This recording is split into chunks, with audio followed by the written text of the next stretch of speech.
Well, welcome everyone. Good morning. Thanks so much for being here. My name is Allison Mickle. I am the editor of Advances in Archaeological Practice, and I am joined today with two members of our editorial board and the guest editors of our special issue entitled Beyond Leaky Pipelines, Exploring Intersectional Gender Inequalities in Archaeological Practice. Our editorial board members are Maureen Myers and Tiffany Fryer. Maureen and Tiffany, do you want to just say hello and say where you're calling from? Sure. Maureen Myers, hello, and I'm calling from Atlanta, Georgia. Hi folks, Tiffany Fryer calling from Ann Arbor, Michigan. Thanks so much. And Sarah and Samantha, would you like to introduce yourselves as well? Sure, I'm Sarah Kurnick, and I'm calling in from Boulder, Colorado. And I'm Samantha Fladd. I'm here from Pullman, Washington. Thanks so much. Well, I'll just offer that working on this special issue with you was such a pleasure, such an honor. I think the collection of papers you've brought together to think about gender inequalities in archaeology is so exciting and ever timely. And so the first question that I wanted to ask you both is, what made you decide to put this issue together? What is the origin story of this special issue? First, I think we want to say that there's been a lot of very important work on sexual harassment and sexual violence, including by people in this call.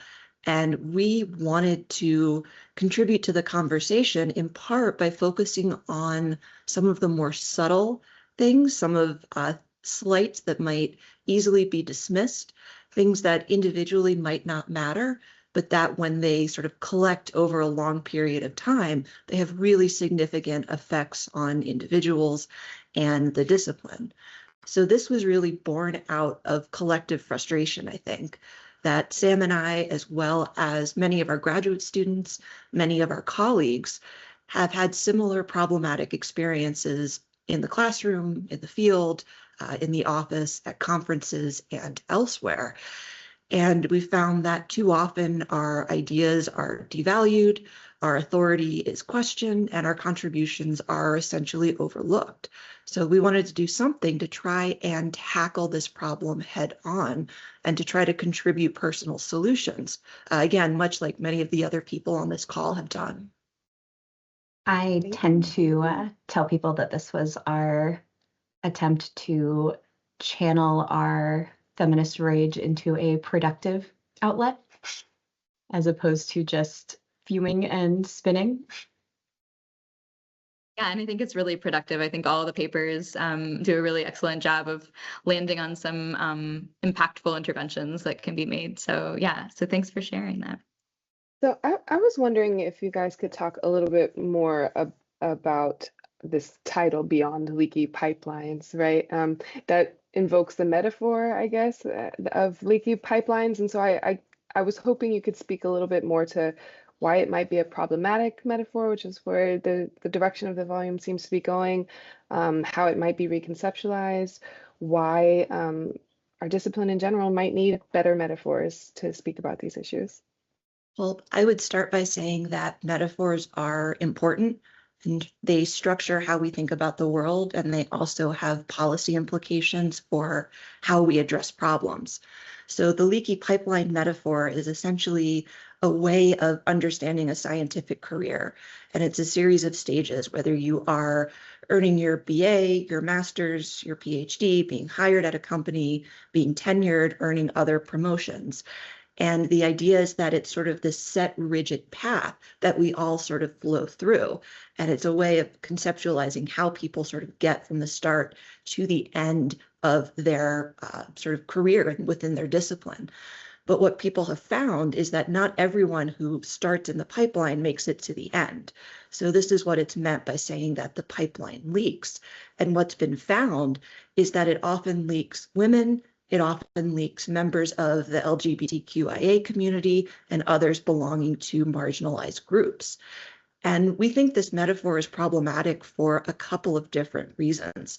The sort of fixity and linearity and rigidity of the pipes really suggests that we all have similar experiences in undergrad, in grad school, in our employment, and we do not. I think it's problematic to suggest that we all have the same experience.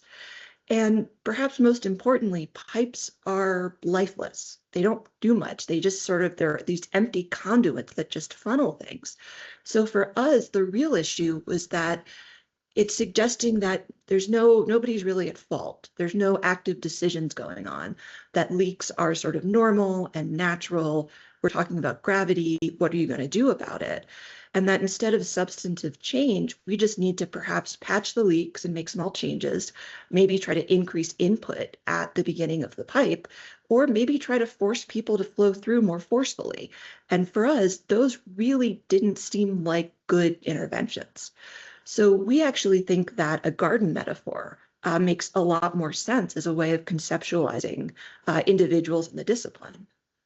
It also struck me when we first talked, Sarah and Sam, about the issue that, that so many pipelines are about transporting oil and noxious substances, and that they are tools of colonial and capitalist extraction from the land. And so one of the things that I really loved about thinking about this issue with you from the beginning was getting away from the idea of pipelines as the thing that our discipline should be mimicking in any way, that we should be about like pumping things across land, often against the will of communities that are impacted by that work. And so I'll just tell you that in my own work, in my own life, and with the journal as well, I've tried to get away from pipeline metaphors as well. So when I talk about maybe Maureen and Tiffany, I don't know if you've noticed or can attest, but in our meetings about our upcoming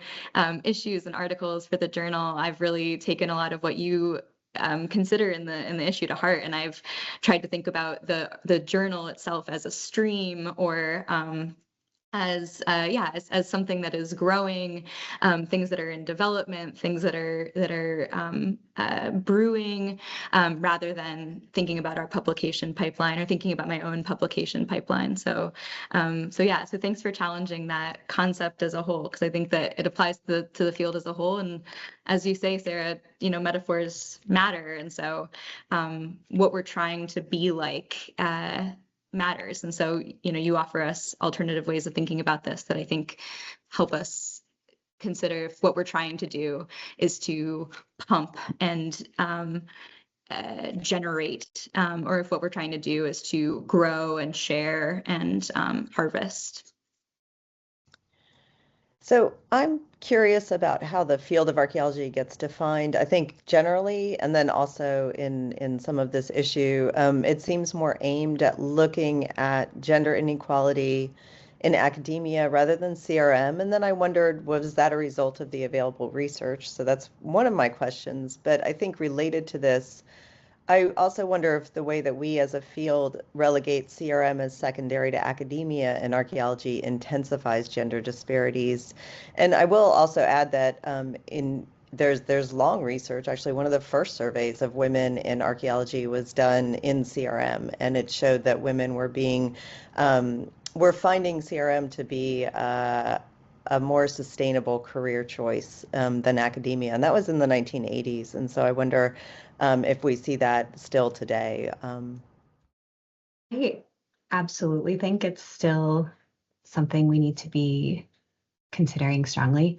The other aspect, kind of to draw it back to the last question as well, one of the reasons we don't like the pipeline metaphor, and one of the reasons we advocate for more of a garden or growing or cultivating approach, is it sets up one route to success. It implies that a tenure track, tenured full professor at a R1 institution is the only way to be successful. And I went to the University of Arizona. I work in the Southwest. So many of my friends and colleagues didn't want academic jobs, often from the start, or decided during grad school that this was not something that they wanted to pursue, because it does ask for a lot of movement around the country. It asks for a lot of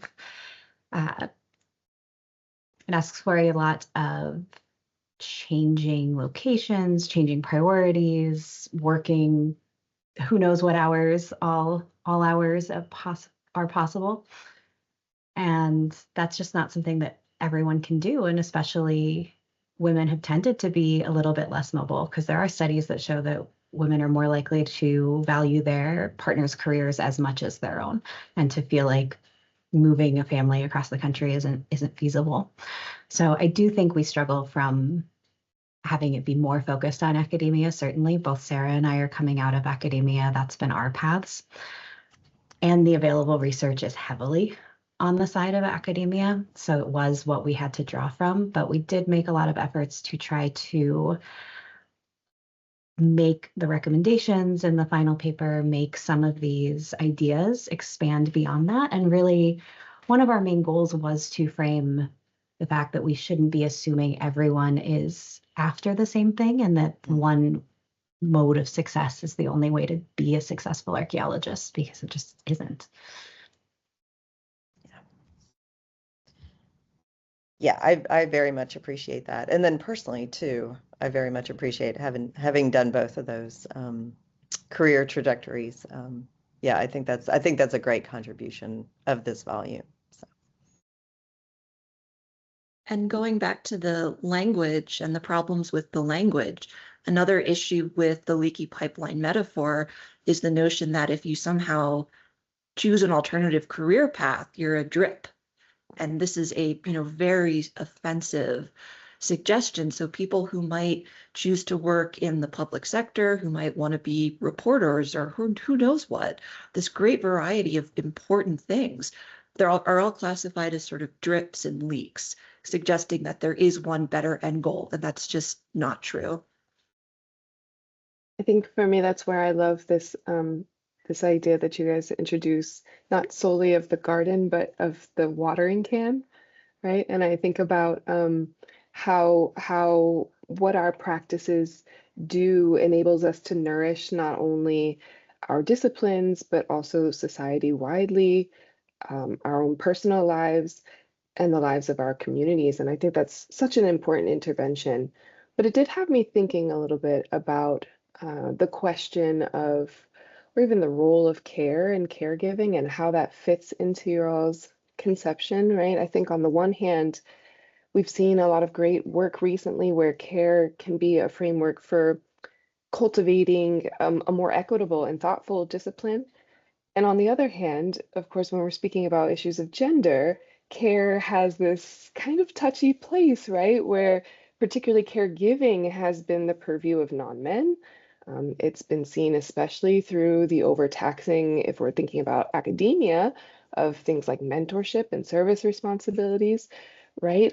Or it becomes a barrier for why non-men are not advancing in the field. So I just want to hear how you guys are thinking, and maybe your contributors are playing with this notion of care, and what we can ask care to mean and do. I think about care a lot in my work, and part of that is being a museum anthropologist, where I think care is a lot of what my role is meant to be. But part of it is also that I have a 6-year-old daughter, and being a mom has changed my approach to the field, and it has changed my perceptions of what's happening and the impacts we have on each other, and kind of what our role should be. So I think what we try to argue in this issue, and what I feel very strongly, is that we need to value the care work that people are doing to a different degree. I think the common solution that's given to women, if you talk to especially mentors who are men, or given to people of color or other groups that have typically been excluded from a lot of these conversations, is that you should just say no. You should just protect your time better. You should be better at not taking on this service, or not advising these students, or not being as available.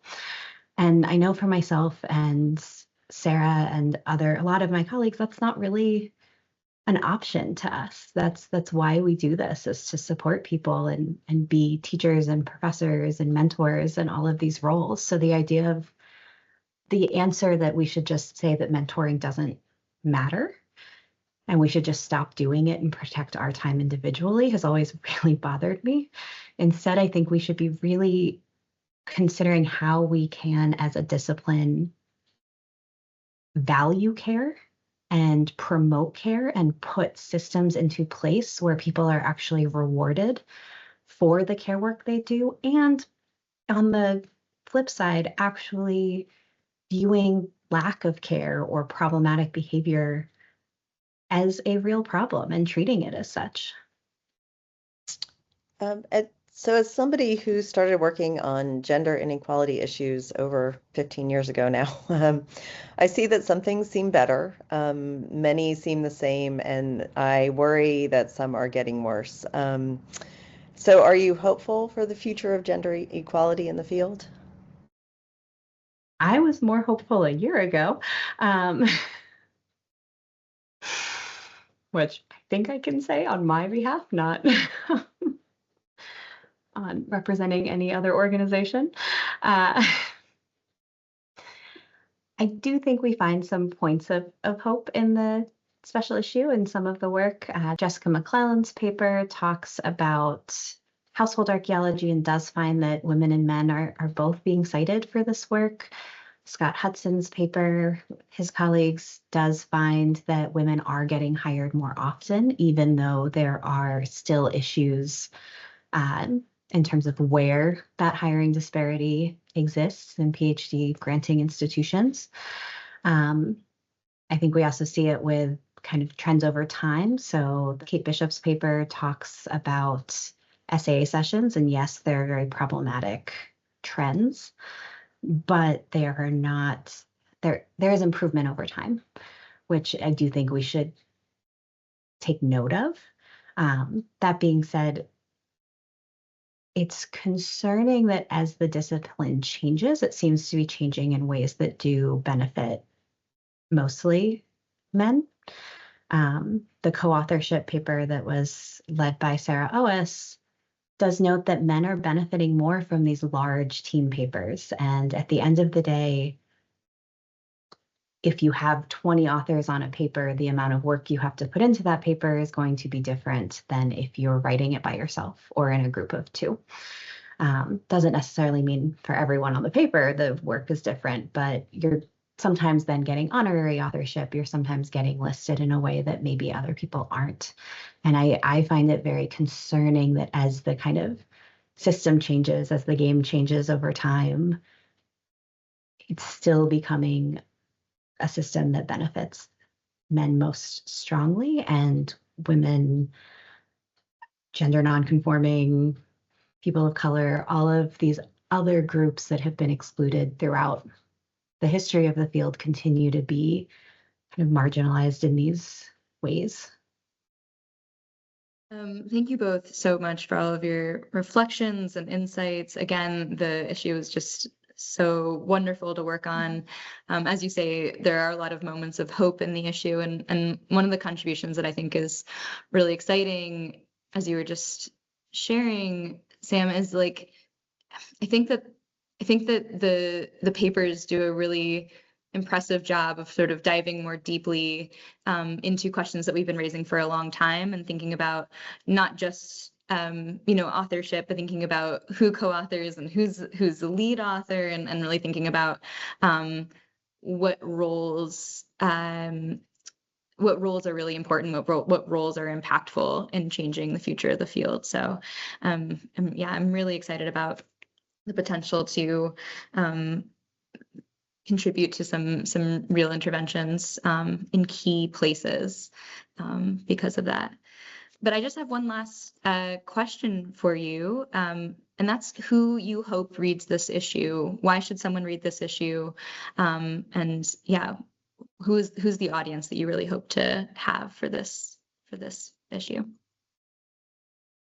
I think realistically, one of our goals is to validate the experiences of many different people who have worked in archaeology in one way or another, and who I think are going to find much of what we talk about to be true and sort of applicable to their own lives.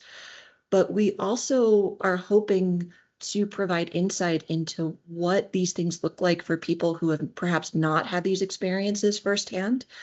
And we're also hoping to speak to administrators, to people in positions of power department chairs, deans, people like that, and hope that they might take to heart some of the interventions that we suggest.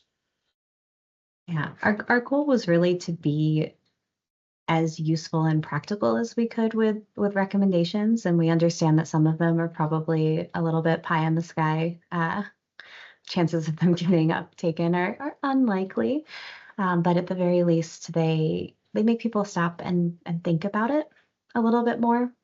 There's still a lot more work to be done.